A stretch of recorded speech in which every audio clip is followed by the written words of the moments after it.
Donc je disais que l'analyse que fait Patanjali à propos des causes de la souffrance est originale, que c'est vraiment spécifique à son enseignement. Et donc il faut essayer de comprendre ce dont il parle quand il parle de ces kleshas. Le premier terme qu'il utilise, avidya, est un terme négatif. C'est le contraire de vidya. Vidya, la racine ved, d'où vient le mot Veda, qui est à l'origine de l'origine principale de la culture actuelle de l'Inde, qui a subi beaucoup d'autres influences, donc il n'y a pas que ça, mais fondamentalement le Veda, est traduit la plupart du temps par le verbe savoir. Mais ce n'est pas le seul sens du mot, du verbe. Vid, d'où est dérivé Ved, Veda, et ici Vidya. J'ai été frappé de découvrir qu'un des sens premiers du mot vide, du verbe vide, c'est voir, c'est pas savoir. Encore une fois, je fais la différence entre savoir et voir. Savoir, c'est accumuler des connaissances, fort nécessaires dans la vie empirique, dans la vie de tous les jours. J'ai donné l'exemple de conduire une voiture, savoir utiliser une caméra ou un ordinateur. Ce sont des choses qui s'acquièrent. Mais l'intelligence à l'œuvre dans la vie, plus importante que celle qui consiste à accumuler du savoir, c'est celle qui permet de voir directement les choses. Sans le filtre du passé, sans le filtre de la mémoire, sans le filtre des expériences antérieures qui conditionnent la manière de voir dans le présent. Et donc, on pourrait traduire avidya par la non-vision, mais en fait, il y a une nuance à apporter qui est celle donnée par la tradition, qui dit que avidya, c'est une méprise. C'est-à-dire qu'on voit quelque chose, mais dans cette vision, il y a une erreur qui se glisse et on prend la chose que l'on voit pour autre chose. C'est ça, une méprise. L'exemple que donne le Vedanta, qui est le plus classique, c'est qui n'a pas trop de sens ici en Occident, en France en tout cas, c'est que dans le crépuscule, on voit une forme enroulée sur elle-même, et comme le cobra est un serpent très venimeux qui s'enroule sur lui-même avant de se dresser et de frapper, on pense que c'est un serpent, alors qu'en fait, s'il y avait plus d'éclairage, on verrait que c'est une corde. Donc ça, c'est une méprise. On voit quelque chose, mais on ne voit pas ce que c'est vraiment. On croit voir, et en fait, c'est un élément du passé, la mémoire du danger du serpent et la mémoire de la forme du serpent qui interfèrent sur la juste vision du moment présent. Donc, l'origine de la souffrance chez l'être humain, c'est une forme de méprise. Pas par rapport au serpent et à la corde, par rapport à sa nature réelle. Qui suis-je ? Que sommes-nous en tant qu'être humain ? Sommes-nous le résultat d'une évolution progressive qui a développé les facultés cognitives, l'intellect, l'inventivité, l'extraordinaire inventivité de l'être humain sur le plan technologique, etc. Oui, bien sûr.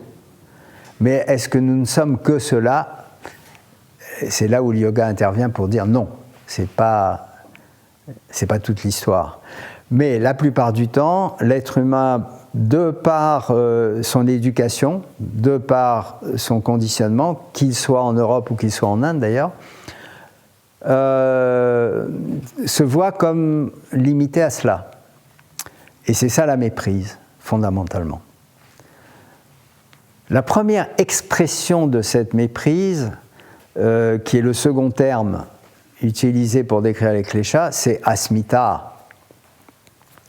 Asmi, c'est le verbe être, à la première personne du présent, je suis. Mais le je suis, asmi, est accompagné d'un suffixe, ta, qui indique la semblance, comme si j'étais, comme si je suis plutôt. C'est-à-dire comme si ce que je crois être était vraiment ce que je suis. C'est ça la méprise. Il y a une confusion en termes d'identité. Je crois être ce personnage limité qui est en train de vous parler, et je crois n'être que cela. Et c'est ce que j'ai été conditionné à penser le jour où on m'a dit « Tiens, oh le joli petit garçon ou le vilain petit garçon », immédiatement il y a une forme de réalisation, je suis ce corps, je suis cette personne, peut-être ça a mis du temps à se former, mais ce processus d'identification donne ce sentiment d'être « je suis ce personnage ». Et ça, c'est de la smita klesha pour moi, selon moi. À partir du moment où il y a ce surgissement de l'identité de ce personnage, moi, les autres kleshas vont en découler comme des conséquences. J'en parlerai plus avant par la suite, je les cite simplement, raga, dvesha, abhinivesha. Ce qui est très clair, c'est que Patanjali exprime que les kleshas, en fait, ne sont que des expressions différentes d'une seule et même irréalité, qui est le premier klesha avidya. Avidya est la mère de tous les autres, ou est le champ dans lequel tous les autres poussent. S'il n'y avait pas d'avidya, il n'y aurait ni raga, ni dvesha, ni abhinivesha, et encore moins d'asmita. Donc le problème central, c'est comment aller au-delà de cette méprise. Il est évident que ce n'est pas en pratiquant, par exemple, des yogasanas, des postures de yoga, qu'on va aller au-delà de cette méprise, parce que quand on pratique des postures, on est convaincu que c'est moi, ce personnage, qui pratique des postures avec ce corps qui est moi. Donc on ne fait que prolonger le sentiment d'identité limitée dans lequel on se trouve. Par la force des choses, par l'évolution, par l'éducation, par les parents, bien sûr, qui n'ont fait que transmettre ce qui leur a été transmis. Et donc, cette vision erronée se perpétue, quelle que soit l'action que l'on accomplisse d'ailleurs. C'est pour ça que le yoga qui se veut une entreprise de libération peut très vite devenir une entreprise d'enfermement encore plus grand dans le personnage que l'on croit être. Donc l'entreprise est ambitieuse, elle est difficile. Mais je ne dis pas ça pour vous décourager, je dis ça au contraire pour vous encourager. Rien dans la vie ne s'acquiert sans une certaine forme de ténacité et de persistance.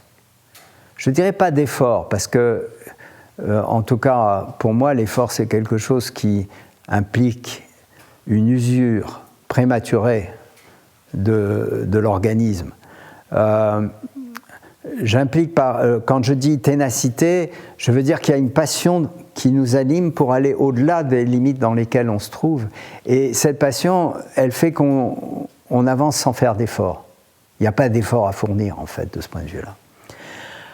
Et donc, le sutra dont je commence à parler maintenant dit que avidya, cette méprise, qui est le champ dans lequel poussent toutes les autres, ne s'exprime pas constamment de la même manière. C'est-à-dire, à certains moments, tout le monde, tout être humain a fait l'expérience de sentir que les limites de sa personne avaient soudainement disparu.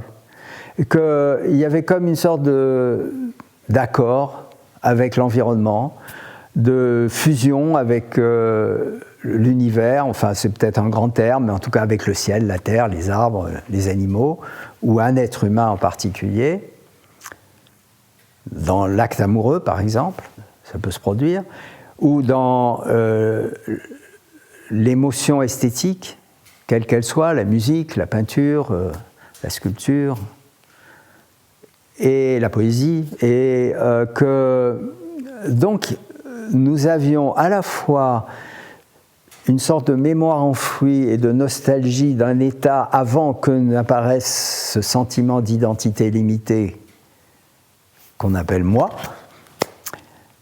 et aussi l'expérience fugitive de moments où ce sentiment de limite s'est évanoui. Et là, c'est considéré que le sutra indique que cette avidya, cette méprise, elle est dans un état endormi en quelque sorte. Ça ne veut pas dire qu'elle a disparu. Ça ne veut pas dire que le sentiment d'être ce personnage ne va pas réapparaître. Bien sûr, il réapparaît. Et ça, c'est le piège extraordinaire, c'est que quand on a fait l'expérience d'un moment de totale ouverture où il n'y a plus ce sentiment d'être cette personne limitée, et qu'on en ressort pour se retrouver un peu comme chaque matin quand on se réveille, on retrouve le personnage qui pendant le sommeil profond avait disparu, pendant les rêves était apparu d'une manière bien différente de la veille. Au moment où on se réveille, on se retrouve avec les mêmes soucis, les mêmes problèmes, les mêmes encombrements, les mêmes limites. Comment ça se fait ? Voilà, c'est que Avidya, pendant le sommeil profond, est elle aussi endormie, mais qu'elle se réveille en même temps que le personnage, et le personnage est en fait, l'identification au personnage est en fait la manifestation de l'état pleinement éveillé d'Avidya. Donc Avidya n'est pas toujours constamment en train de nous voiler les yeux, de nous empêcher de voir qui nous sommes vraiment. Il y a des moments où il y a comme des failles. Le mur d'Avidya n'est pas absolument solide. Et donc, je pense que dans une démarche de yoga, le plus fondamental, c'est de regarder à quel moment dans son existence se sont produits ces moments extraordinaires d'ouverture. Parce que ce sont des pistes qui sont différentes pour chacun. Pour certains, c'est vraiment la nature. Pour d'autres, ça va être d'aller jusqu'au bout de quelque chose, presque le sport outrancier ou le yoga outrancier aussi. Hein. Ça dépend de la structure du personnage. Le personnage, il est formé de plus de rajas ou de plus de tamas ou de plus de sattva, ce que la médecine ayurvédique a analysé sous la forme de la typologie des doshas, ce qu'on appelle les doshas, les tempéraments. Et suivant les tempéraments, le miracle de l'ouverture peut se produire dans différentes circonstances. Mais ce qui est important en tant que personne humaine, c'est de regarder quelles sont les circonstances dans lesquelles je me suis senti m'oublier moi-même, en quelque sorte. Me sortir de la coque dans laquelle je me sens prisonnier, si tant est que je suis arrivé à ce niveau de conscience où j'ai réalisé que j'étais prisonnier de ce personnage que je crois être. Ce qui n'est pas donné à tout le monde, malheureusement, pas tout de suite. Et donc les kleshas sont visibles à certains moments. Enfin, quand on a reçu cet enseignement, on peut s'apercevoir de leur présence. Et à d'autres moments, on a le sentiment qu'on en est indemne. Et c'est les moments les plus dangereux. Parce qu'en fait, ils sont cachés là au coin de la rue, et ils nous guettent et ils nous attendent pour nous tomber dessus. En général, très vite d'ailleurs. Ça ne dure pas très longtemps, ces moments d'ouverture. Alors, comment définir avidya autrement que par la méprise? Alors, il y a une précision là-dessus qui est donnée dans le sutra suivant. Avidya, c'est méprendre ce qui est fugitif, passager, pour ce qui est éternel. C'est-à-dire prendre, par exemple, tout va bien dans ma vie aujourd'hui. À 80 ans, j'ai, entre guillemets, réussi ma vie, ce qui est un mot affreux, et pour moi en tout cas. Et je donne cet exemple, voilà, quelqu'un qui est satisfait de sa vie et de lui-même, il y a comme un sentiment que ça va durer toujours. Ben, c'est commode, hein, c'est ce à quoi on aspire. Et en fait, rien de ce qui existe dans la vie de quelqu'un ne peut durer éternellement. La vie elle-même va cesser à un moment et personne ne sait quand. Et de toute façon, les événements qui constituent une vie sont en état de flux permanent. Même si on n'en voit pas toutes les séquences, à un moment donné, ça nous pend au nez. Et voilà, on se réveille un matin, tout ce qui semblait parfait est devenu, a été écrabouillé. Et là, l'impact est très douloureux. Donc, cet premier exemple de méprise, c'est voilà, prendre quelque chose qui est temporaire pour quelque chose qui va durer éternellement. C'est une erreur que l'on commet très fréquemment dans la vie et dont on doit être conscient pour ne pas se laisser prendre au piège trop souvent. La deuxième définition de avidya, c'est méprendre ce qui est pollué pour ce qui est non pollué, indemne de pollution. En Inde, c'est un vrai problème, en tout cas à l'époque, je ne sais pas aujourd'hui, maintenant peut-être l'hygiène a progressé, mais une anecdote, quand je suis allé avec mes enfants, mon fils avait 6 mois et ma fille 1 an et demi, et bon, ils avaient besoin de lait, donc on faisait venir le marchand de lait avec sa vache devant la maison qu'on avait louée à Madras. Et en Inde, à l'époque, ils avaient des grands contenants comme ça, je pense en métal, je ne sais plus quel métal, peut-être, à l'époque, ce n'est pas de l'acier inoxydable, c'était un autre métal, d'étain, je crois. Et donc, ils traillaient la vache dans ce contenant, et puis pour nous prouver que c'était vraiment que le lait de la vache, ils faisaient ce geste. Ils tournaient donc on voyait le lait couler, puis ils le remettaient droit, et ils nous vendaient le lait.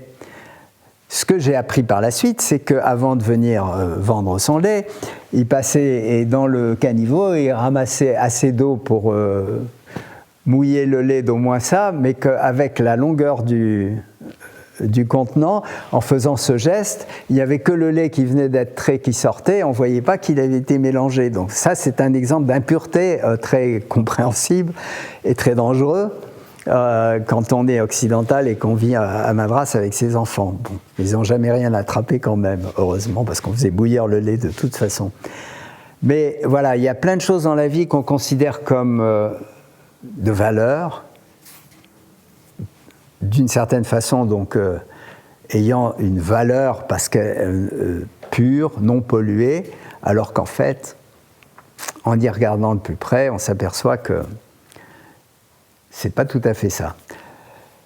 La troisième définition, et là elle est peut-être plus ambiguë, c'est de prendre ce qui est de la nature de resserrer notre espace intérieur, donc de nous faire souffrir, pour quelque chose qui au contraire ouvre notre espace intérieur. Ça vise plutôt tous les comportements addictifs où on a le sentiment d'être bien sous la dépendance d'une substance qui finalement nous conduit dans encore plus de limites parce qu'on en devient esclave. J'irai vite pour ça, mais c'est assez clair que l'être humain a développé toutes sortes de stratégies pour se rassurer, se sentir moins mal, on va dire, plutôt que mieux, mais avec l'inconvénient que les stratégies employées ou les substances employées le rendent dépendant, et la dépendance, à un moment ou à un autre, resserre encore plus cet espace intérieur qui est déjà bien resserré. En même temps, je crois que c'est important de dire que en général, la nature fait bien les choses et que les stratégies qu'on emploie quand on a besoin de ces stratégies, ce sont les meilleures, et que quand on cherche par la force à sortir d'une contrainte telle que la dépendance à une substance, on agit d'une façon négative. Ça, c'est mon expérience d'enseignant de yoga. Je crois que les gens qui veulent à tout prix s'arrêter, admettons par exemple de fumer, ils vont tomber dans une autre forme de dépendance pire, où ils vont développer des maladies qu'ils n'auraient pas développées s'ils avaient accepté peut-être de trouver un autre moyen que d'arrêter brutalement avec la volonté. C'est de ça dont je parle. Et je terminerai avec ça, la plus importante définition d'Avidya, c'est de méprendre ce qui n'est pas soi pour soi. Et là, le point crucial, c'est de comprendre que ce personnage que je crois être, qui est né à une certaine date, qui mourra à une certaine date, qui a vécu dans un certain environnement, qui a reçu une certaine éducation, qui a certaines capacités et à qui certaines capacités manquent, ce personnage que j'appelle moi, ça n'est pas ce que je suis vraiment. C'est ça la méprise fondamentale, celle que le yoga cherche à résoudre, à effacer, comme d'une part le Yoga Sutra, d'autre part la Bhagavad Gita, d'autre part tous les textes qui parlent du yoga, soulignent comme étant l'essentiel de la démarche de yoga.